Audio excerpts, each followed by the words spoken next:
Magandang umaga guys. Panandali ang video lang tayo. Napakaganda sana ng umaga, kaso pagdating ko dito, pucha, malaman mo yung tauhan mo napikian ng pera, di ba? Ito lang namin. Shout out sa iyo na gumagawa ng kalokohan. Sana wag ka lang naming mahuli. Lighting pa ay doon, pasimula ko ng bag ko doon. Is pakita ko lang sa inyo yung peking pera. Tsaka sa ano, sa organ. Ayan doon sa gilid sa ano. Ito. Ang pinagkaiba nila.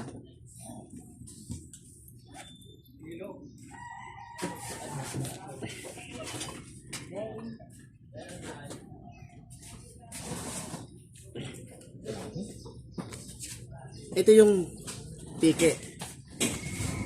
Kung makikita nyo, ito yung pike. Tapos, pag-compare natin, mas maliit siya sa tunay.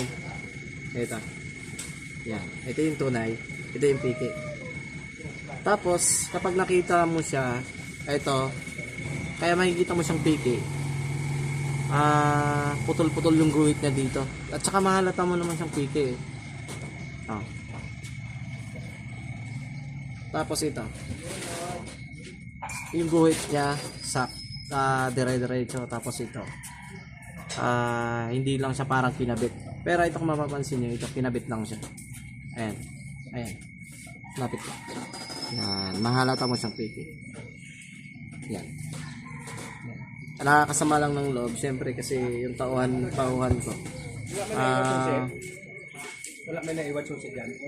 Halos maliit lang ang kinikita. Tapos Yung mapipikian pa. sabi nga kakain kasi siya eh. Nakakasama ng loob. Sa isang kinsina, sa isang buwan siguro na dalawang beses na. Isang tauhan ko lang napikian. Kaya sabi ko sa kanila mag-iingat. At para sa lahat, mas lalo ngayon magdi-December. Mag-iingat na lang tayo sa mga gumagawa ng kalokohan. Kagaya niyan, ayaw lumaban ng parehas. Nakakainit ng dugo. Sana wag ka lang namin mahuli sa dalawa naming tindahan. Ito kasi nangyari sa isang tindahan ko sa main. Marami kasing tao.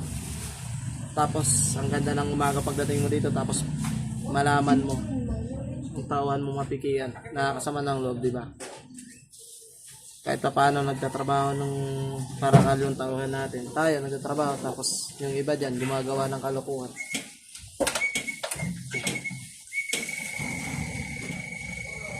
Sinasamantala nila kasi yung tauhan ko mga baguhan. Ngayon, halos tinuruan ko naman na sila. Kaso ang iba talaga sumasalisi pagka maraming tao. Doon nila sinasabay. Kaya siguro gagawin ko, bibili na lang ako ng detector talaga.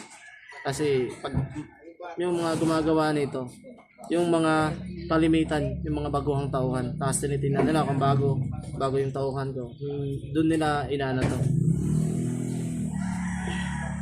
Kaya sana mag-iingat na lang tayo. At saka i-double check nyo. Ito, pakita ko sa inyo. Yan. Kung makikita nyo yung itong guhit-guhit na ito, parang dinikit lang siya. Tapos ito, hindi siya, itong guhit na to sa side na to, hindi siya dire-diretso, putol-putol siya. Tsaka manid siya sa 1,000. Nakakapanginig lang naman. Naawa ko sa mga tauhan ko. Siyempre, charge ko sa kanila kapag napikian sila. Pero nakakaawa naman talaga, nakakaawa. Ang sabi ko sa kanila, mag-ingat, double check. Pangalawa na to sa kanila, nasa kanila yan, hindi sila nag-iingat. Hindi naman ako nagkulang sa kanila. Pero sana, ang gumagawa nito, wag lang namin mahuli. Kasi yung iba kong tauhan, mga barako pa naman yan.